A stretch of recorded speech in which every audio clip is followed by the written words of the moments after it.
الحمد لله رب العالمين والعاقبة للمتقين والصلاة والسلام على أشرف المرسلين وعلى آله وصحبه أجمعين أما بعد فقد قال الله تبارك وتعالى في القرآن العظيم وفي الفرقان المجيد قال أعوذ بالله من الشيطان الرجيم بسم الله الرحمن الرحيم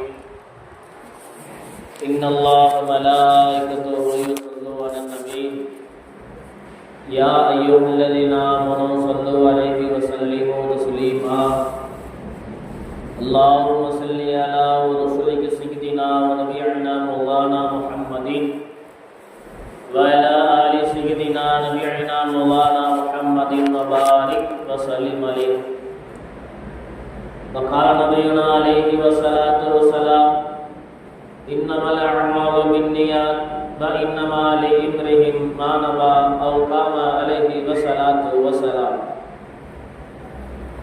புகழனைத்தும் ஏகையிலும் அல்லாஹ் ஒருவனுக்கு உரித்தாகுக. சத்திய நபி சர்தாரி ஆலம் எம்பெருமானார் முஹம்மது ரசூலுல்லாஹ் ஸல்லல்லாஹு அலைஹி வஸல்லம் மீதும் அன்னவரின் அடிச்சுவற்றை அடிபாராமல் அப்படிக்கு அப்படி பின்பற்றி வாழ்ந்த உத்தம சத்திய சஹாபாக்கள், தாபின்கள், தபோ தாபின்கள், நாதவர்கள், நல்லவர்கள், லௌலியாக்கள், அக்தாபுகள், குறிப்பாக இந்த ஜும்ஆவுடைய நாளில் இறை இல்லத்தில் ஒன்று கூடி இருக்கக்கூடிய நம்மவர்கள் மீதும் இன்னும் வர தர இருக்கக்கூடிய நம்முடைய ஜமாத்தார்கள், நம்முடைய ஊரார்கள், நம்முடைய குடும்பத்தினர்கள், நம்மளை விட்டு பிரிந்து சென்ற நம்முடைய முன்னோர்கள் அனைவர்கள் மீதும் அல்லாஹ்வின் சாந்தியும் சமாதானமும் வற்றார கருணையும் ஈடேற்றமும் என்றென்றும் நீடித்து நிலவிருக்கமாக என்று துஆ செய்தவனாக இஸ்லாத்தின் காணிக்கையான எமது சலாத்தை பதிலை எதிர்பார்த்தாமனாக கூறி எமது சிற்றூரையாகவும் செய்கின்றேன். அஸ்ஸலாமு அலைக்கும் வரஹ்மத்துல்லாஹி வதஆலா வபரகாத்துஹு. இவருக்கு மிகுந்த பாசத்தும் முறித்தான் அல்லாஹ்வின் நல்லடியார்களே, நாமெல்லாம் இஸ்லாத்தின் இறுதி மாதமான துல்ஹஜ் மாதத்தில் முதல் ஜுமாவிலே நாம் எல்லாம் மீண்டிருக்கின்றோம். அல்ஹம்துலில்லாஹ். அன்புக்குரியவர்களே, இன்னும் 2-3 தினங்களில் சிறப்பு மிக்க ஒரு நாட்களை, தியாக திருநாளை நாம் எல்லாம் சந்திக்கு அதை கொண்டாடி இருக்கின்றோம். அல்ஹம்துலில்லாஹ். அன்புக்குரியவர்களே, இந்த தியாக திருநாள், இந்த குர்பான் என்று சொல்லக்கூடிய மேலான அமல் இதை கொண்டு நோக்கமாக்கப்பட்டது. இந்த குர்பான் என்று நம்மளுடைய சமுதாயத்திற்கு மட்டும்தான் அது வழிவகுக்கப்பட்டதா, அல்லது நம்மளுடைய சமுதாயத்துக்கு முன்னால் வாழ்ந்த சமூக கூட்டத்தினர்கள், ஆது கூட்டத்தினர்கள், மூசா அலைஹிஸ்ஸலாம் அவருடைய கூட்டத்தினர்கள், அதற்கு முன்னால் வாழ்ந்த எத்தனையோ நபிமார்கள் அவருடைய காலத்திலும் இந்த குர்பானை கடமையாக்கப்பட்டதா, இல்லது நம்மளுடைய நாயகம் எம்பெருமானார் முஹம்மது ரசூலுல்லாஹி ஸல்லல்லாஹு அலைஹி வஸல்லம் அவருடைய காலத்தில் தான் இந்த குர்பானை கடமையாக்கப்பட்டதா என்று நாம் பார்க்கக்கூடிய வரிசையில், அன்புக்குரியவர்களே, எல்லா சமுதாய மக்களும், எல்லா இருக்கக்கூடிய எல்லா நபிமாரும் உலகத்தில் அல்லாஹ் தஆலா ஆதம் அலைஹிஸ்ஸலாம் அவர்கள் முதற்கொண்டு நாயகம் ஸல்லல்லாஹு அலைஹி வஸல்லம் அவருடைய உம்மத்தார் வரை எத்தனை நபிமார்கள் இருந்தார்களோ, எத்தனை கூட்டத்தினர் இருந்தார்களோ, எத்தனை சபையினர் இருந்தார்களோ, அனைவர்களுக்கும் அல்லாஹ் தஆலா அவருடைய குர்பான் என்று சொல்லக்கூடிய மேலான அமலை அல்லாஹ் தஆலா அந்த மக்களுக்கு கொடுத்து கொண்டிருந்தார். இது நாயகம் ஸல்லல்லாஹு அலைஹி வஸல்லம் காலத்தில் வந்த பழக்கம் மட்டுமல்ல, அதுக்கு ஆதம் அலைஹிஸ்ஸலாமுடைய காலத்தில் தோன்றப்பட்டு அதற்கு பின்னால் வழி வழியாக ஒவ்வொரு நபிமார்களை தொட்டு இறுதியாக நாயகம் ஸல்லல்லாஹு அலைஹி வஸல்லம் அவர்களுக்கு வந்தது. அதற்கு முன்னால் இப்ராஹிம் அலைஹிஸ்ஸலாமுடைய தியாகத்தை குறித்து இந்த குர்பானி நமக்கு வந்திருக்கிறது என்பதில் எந்த ஒரு சந்தேகமும் இல்லை. அன்புக்குரியவர்களே, விளங்கிக் கொள்ள வேண்டும். இந்த ஒரு மனிதன் குர்பானி கொடுக்கின்றான் என்று சொன்னால், சில நபர்கள் கேட்கக்கூடிய ஒரு கேள்வி, இந்த குர்பானி கொடுக்கின்றோம், எங்களுக்கு எந்த விதமான நன்மைகள் கிடைக்கும்? குர்பானி கொடுக்கக்கூடியவர்களுக்கு எந்த விதமான நன்மை கிடைக்கும் என்று பார்க்கக்கூடிய நேரத்திலே ஹதீஸில் இப்படியாக வருகிறது. நாயகம் ஸல்லல்லாஹு அலைஹி வஸல்லம் அவர்கள் சஹாபாக்கள் கேட்கின்றார்கள், யா ரசூலுல்லாஹ், நாங்கள் குர்பானி கொடுக்கின்றோம், அதனால் எங்களுக்கு என்ன பலன்? அதனால் எங்களுக்கு என்ன நன்மை இருக்கிறது யார் ரசூலுல்லாஹ் என்று கேட்கும் பொழுது எம்பெருமானார் முஹம்மது ரசூலுல்லாஹி ஸல்லல்லாஹு அலைஹி வஸல்லம் அவர்கள் பதில் சொன்னார்கள், இந்த குர்பானி என்பது நம்முடைய தந்தை இப்ராஹிம் அலைஹிஸ்ஸலாம் அவர்களுடைய வழிமுறை. நம்முடைய தந்தை இப்ராஹிம் அலைஹிஸ்ஸலாம் அவர்களுடைய வழிமுறை, அண்ணனுடைய தியாகத்தை நிறைவேற்றுவதற்காக வேண்டி வந்திருக்கக்கூடிய இந்த குர்பானி நீங்கள் கொடுப்பதன் மூலமாக நாயகம் ஸல்லல்லாஹு அலைஹி வஸல்லம் சொல்லிக் கொடுக்கக்கூடிய வார்த்தை, இந்த குர்பான் நீங்கள் கொடுக்கும் மூலமாக உங்களுக்கு எந்த நன்மை இருக்கின்றதோ, குர்பானுடைய அந்த ஆட்டினுடைய தோளில் எத்தனை முடிகள் இருக்கின்றதோ, எத்தனை ரோமங்கள் இருக்கின்றதோ, 1 கோடி ரோமங்கள் அதற்கு மேல் இருந்தாலும் சரி, அல்லாஹ் அதற்கு எத்தனை நோம்புகள் இருக்கின்றதோ அத்தனை முடிக்கும் அல்லாஹ் தஆலா உங்களுக்கு நன்மையை தருகின்றான். அதே சொல்லிவிட்டு நாயகம் ஸல்லல்லாஹு அலைஹி சொன்னார்கள், அந்த ஆட்டினுடைய கீழே கால் குழம்பு இருக்கும் அல்லவா, கருப்பாக இருக்கக்கூடிய அந்த கால் குழம்புக்கும் உங்களுக்கு நன்மை உண்டு. நீங்கள் இந்த குர்பானை கொடுப்பதினால், குர்பானிகள் செய்வதனால், அல்லாஹ்வுக்காக ஆடு அறுப்பதினால் ஒரு பலனும் அல்லாஹ்வுக்கு போய் சேருவதில்லை. உங்களுடைய கரிகள் அல்லாஹ்வுக்கு தேவையில்லை, உங்களுடைய அந்த ஆடை அறுக்கக்கூடிய அந்த ரத்தமும் அல்லாஹ்வுக்கு தேவையில்லை, அதனுடைய இறைச்சியும் அல்லாஹ்வுக்கு தேவையில்லை, அதற்கு குடல் அல்லாஹ்வுக்கு தேவையில்லை, கிட்னி அல்லாஹ்வுக்கு தேவையில்லை. அந்த ஆட்டின் எத்தனை விஷயங்கள் இருக்கிறதோ எதுவுமே அல்லாஹ் பார்ப்பதில்லை. நீங்கள் எப்படிப்பட்ட ஆடை வாங்கியிருக்கிறீர்கள், நல்ல ஆடாக இருக்கிறது, அதனோட கடி அல்லாஹ்வுக்கு வேண்டும் என்று அல்லாஹ் பார்ப்பதில்லை, அதனுடைய ரத்தம் வேண்டும் என்று அல்லாஹ் பார்ப்பதில்லை. நாயகம் ஸல்லல்லாஹு அலைஹி வஸல்லம் சொல்லக்கூடிய நேரத்தில் சொல்வார்கள், அல்லாஹ் தஆலா உங்களிடத்திலிருந்து பார்ப்பது தக்குவாகத்தான் அல்லாஹ் தஆலா பார்க்கின்றார். குர்பானி கொடுக்கக்கூடியவர்கள் ஞாபகம் வைத்துக் கொள்ள வேண்டும், தக்குவாவோடு இறையச்சத்தோடு குர்பானி கொடுக்க வேண்டும். என்று சொன்னால் இறையச்சத்தை தான் அல்லாஹ் தஆலா பார்த்து கொண்டிருக்கின்றார். நாயகம் ஸல்லல்லாஹு அலைஹி வஸல்லம் ஒரு ஹதீஸில் சொல்லக்கூடிய நேரத்திலே, நீங்கள் குர்பானியுடைய பிராணியை அறுத்து அதனுடைய ரத்தம், குர்பானியுடைய பிராணி அறுக்கக்கூடிய நேரத்திலே அதனுடைய ரத்தம் பூமிக்குள் விழுகுக்கு முன்னால், அந்த ரத்தம் அறுத்த உடனே பூமிக்கு ஒரு சொட்டுவதற்கு முன்னால் இந்த குர்பானியுடைய நியத்து அல்லாஹ்வை போய் சேர்ந்து விடுகிறது, அல்லாஹ்வுக்கு சென்று விடுகிறது. அல்லாஹ் எப்படிப்பட்ட ஏற்றுக் கொள்ளுகின்றான், இவர் தக்வாவுடையவராக இருக்கிறாரா, இவர் தக்வாவோடு குர்பானி கொடுத்திருக்கின்றாரா, இறையச்சத்தோடு குர்பானி கொடுத்திருக்கின்றாரா, நல்ல முறையில் குர்பானி கொடுத்திருக்கின்றார் என்று இவர் குர்பானுடைய ஆட்டை அறுத்து அந்த ரத்தம் பூமியில விழுவதற்கு முன்னால் அல்லாஹ்வுடைய குர்பானை ஏற்றுக்கொள்கிறார் என்பதாக எம்பெருமானார் முஹம்மது ரசூலுல்லாஹி ஸல்லல்லாஹு அலைஹி வஸல்லம் சொன்னார் என்று சொன்னார். அனுபவப்பொருளை விளங்கிக் கொள்ளுங்கள், குர்பானை கொடுக்கக்கூடிய நாம் தக்வாவோடு இறையச்சத்தோடு குர்பானி கொடுக்க வேண்டும். என்று சொன்னால் இந்த இஸ்லாத்துடைய எல்லா அமலுக்கும் தக்குவா தேவை, இறையச்சம் தேவை. இறையச்சம் இல்லாமல், தக்குவா இல்லாமல் ஒருவர் ஒரு அமலை செய்கிறார், குர்பானை விடுங்கள், வேறொரு அமல் ஒருவர் தொழுகின்றார், இறையச்சம் இல்லாமல் தொழுகின்றார், தக்குவா இல்லாமல் தொழுகின்றார், பிறர் என்னை பார்க்க வேண்டும், நான் தொழுவதை பிறர் பார்க்க வேண்டும் என்று ஒருவர் தொழுகிறார், அவருடைய தொலை ஏற்றுக்கொள்ளுமா பார்த்தா அவருடைய தொலை ஏற்றுக்கொள்ளாது.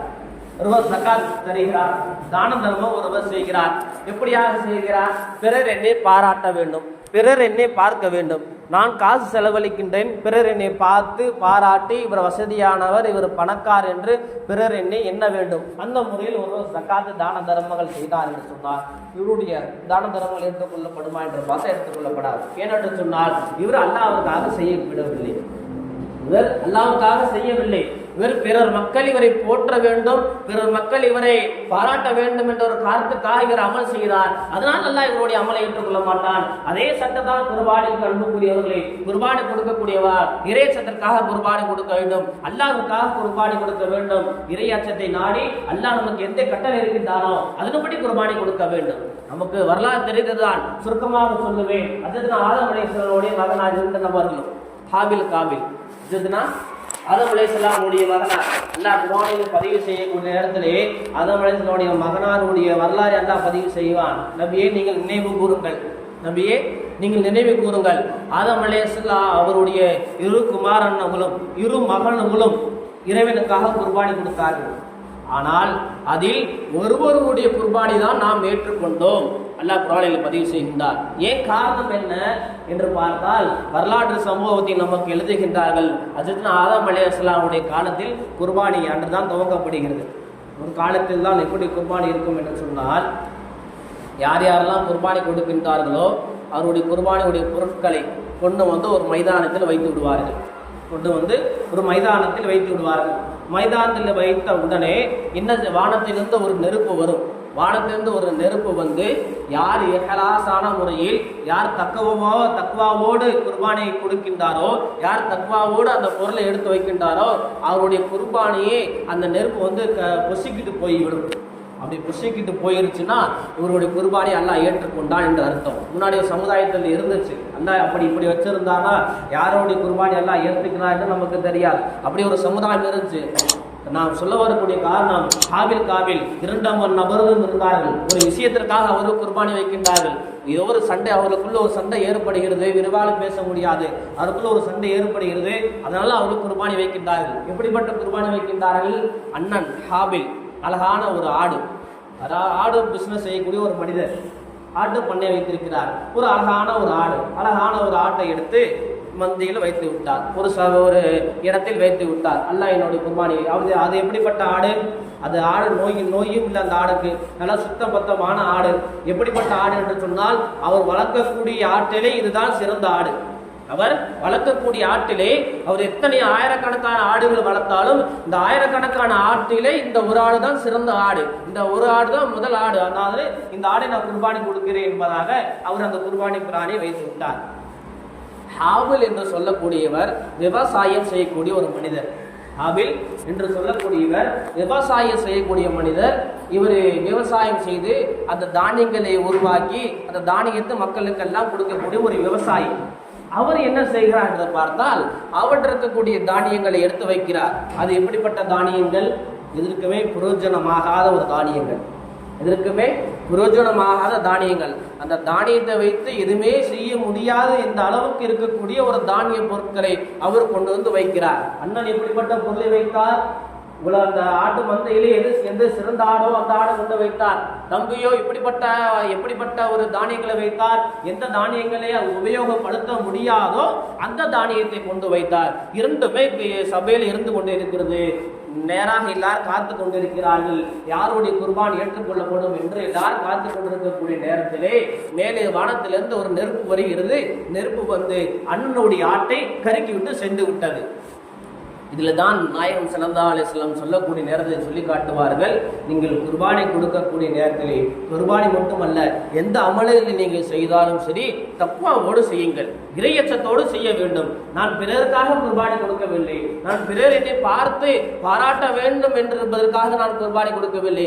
எனக்கு குர்பானி கடமையாகிவிட்டது, என் மீது குர்பானி கடமையாகிவிட்டது, அதனால் நான் குர்பானி கொடுக்கின்றேன் என்ற ஒரு நியத்தோடு நீங்கள் குர்பானி கொடுங்கள். உங்களுடைய குர்பானி அல்லாஹ் ஏற்றுக்கொள்வான் என்பதாக எம்பெருமானார் முஹம்மது ரசூலுல்லாஹி ஸல்லல்லாஹு அலைஹி வஸல்லம் சொன்னார். விளங்கிக்கொள்ள அன்புக்குரியவர்களே, முதல் விஷயம் குர்பானி கொடுக்கக்கூடியவர்கள் தக்வாவோடு இறையச்சத்தோடு குர்பானி கொடுக்க வேண்டும்.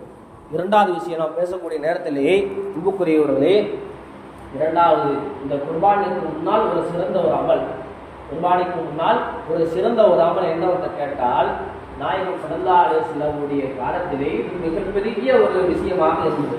அரஃபா என்று சொல்லக்கூடிய அந்த அரஃபாவுடைய நாள், இந்த அரஃபாவுடைய நாள் ஹஜ்ஜுக்கு செல்லக்கூடிய ஹாஜிகள் அரஃபாவை தங்கினால் தான் அவங்களுடைய ஹஜ்ஜு ஏற்றுக்கொள்ளப்படும். அவர்கள் அரஃபா மைதானத்தில் தங்கவில்லை என்று சொன்னால் அவருடைய ஹஜ்ஜு ஏற்றுக்கொள்ளப்படாது.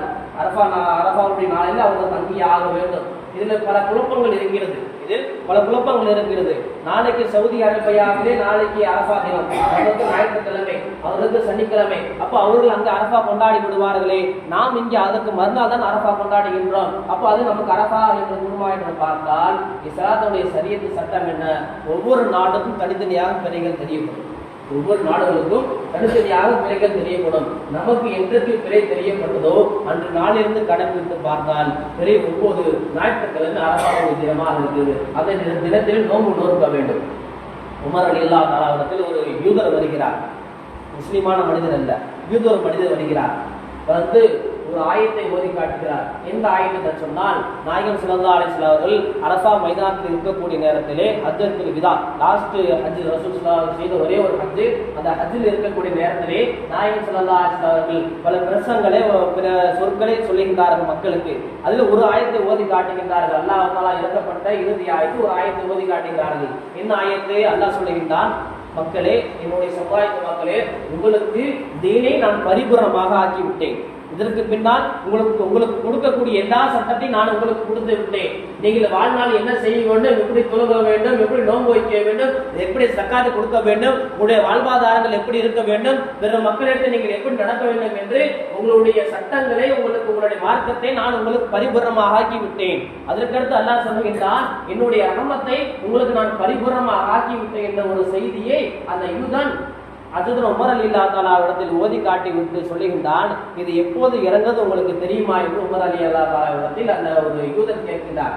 உடனே உமர் ரலியல்லாஹு தஆலா சொல்லுகின்றார்கள், எனக்கு தெரியும், இது நாயகம் ஸல்லல்லாஹு அலைஹி வஸல்லம் அவர்கள் ஹஜ்ஜத் விதாவிலே இருக்கக்கூடிய நேரத்தில் இந்த ஆயத்தை ஓதி காட்டினார்கள். அப்ப அந்த யூதன் சொல்லி காட்டுகின்றான், இந்த ஆயத் இந்த வசனம் எங்களுடைய சமுதாயத்திற்கு இறங்கியிருந்தால், யூதன் சொல்லுகின்றார், இந்த வசனம் எங்களுடைய சமுதாயத்துக்கு இறங்கியிருந்தால் அந்த நாளை நாங்கள் பெருநாளாக நாங்கள் கொண்டாடிப்போம், எங்களுடைய திருவிழாவாக நாங்கள் அந்த நாளை கொண்டாடிப்போம். உமர் ரலியல்லாஹு தஆலா சொல்லிக்காட்ட என்ன சொன்னார், விளங்கிக் கொள்ள வேண்டும் அன்புக்குரியவர்களே, இந்த அரஃபாவுடைய நாள் என்பது மிக சிறப்புக்குரிய நாள். இந்த அரஃபாவுடைய நாளத்திலே நீங்கள் எந்த துவா கேட்கின்றீர்களோ எல்லா துவாவையும் அல்லாஹ் தஆலா கபூல் செய்கின்றார். மேலாக நாயகம் ஸல்லல்லாஹு அலைஹி சொல்லி காட்டினார்கள், இந்த அரஃபாவுடைய தினத்தில் தான் அல்லாஹ் தஆலா பல நரகவாதிகளை அல்லாஹ் தஆலா விடுதலை செய்கின்றார்.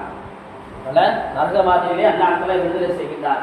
இதற்கு மேலாக நமக்கு ஒரு சிறப்பு இருக்குது என்று சொன்னால், இந்த அரஃபா தினத்தில் யார் ஒருவர் ஒரு நோன்பு வைக்கிறாரோ, நாயகம் ஸல்லல்லாஹு அலைஹி சொன்னார்கள், யார் ஒருவர் அரஃபா தினத்தில் ஒரு நோன்பு வைக்கிறாரோ அவர் முந்திய வருடம் செய்த ஒரு வருட பாவம், பிந்தி செய்யக்கூடிய ஒரு வருட பாவம் அல்லாஹ் அவருக்கு மன்னித்து விடுகிறார் என்பதாக நாயகம் ஸல்லல்லாஹு அலைஹி சொன்னார்கள். விளங்கிக் கொள்ளுங்கள் அன்புக்குரியவர்களே, ஒரு நாள் நோன்புக்கு கூலி, ஒரு நாள் நோன்பு வைத்தோம் என்று சொன்னால் 700 நாட்கள் நாம் செய்த எல்லா பாவத்தையும் அல்லாஹ் தஆலா மன்னித்து வருகின்றார். ஒரு நாள் நோன்புக்கு பகரமாக, இத்தனை நாள் அரஃபா நாளிலே ஒரு நாள் நோன்புக்கு பகரமாக 700 நாட்கள் நாம் நோன்பு வைத்து நம்முடைய அமல்கள் எல்லாம் சரி செய்யப்படுமோ அப்படிப்பட்ட ஒரு பாக்கியத்தை அல்லாஹ் தஆலா அந்த அரஃபாவுடைய தினத்தில் தருகின்றான். அதனால் நீங்கள் அரஃபாவுடைய நோன்பு நோருங்கள் என்று நாயகம் ஸல்லல்லாஹு அலைஹி வஸல்லம் அவர்கள் நமக்கு கட்டளையிட்டிருக்கின்றார்கள். அன்புக்குரியவர்களே, நாம் சொல்லக்கூடிய 2 செய்தி இன்னைக்கு என்னவென்று கேட்டால், நாம் குர்பானி கொடுக்கக்கூடிய நேரத்திலே தக்குவாவோடு குர்பானி கொடுக்க வேண்டும்,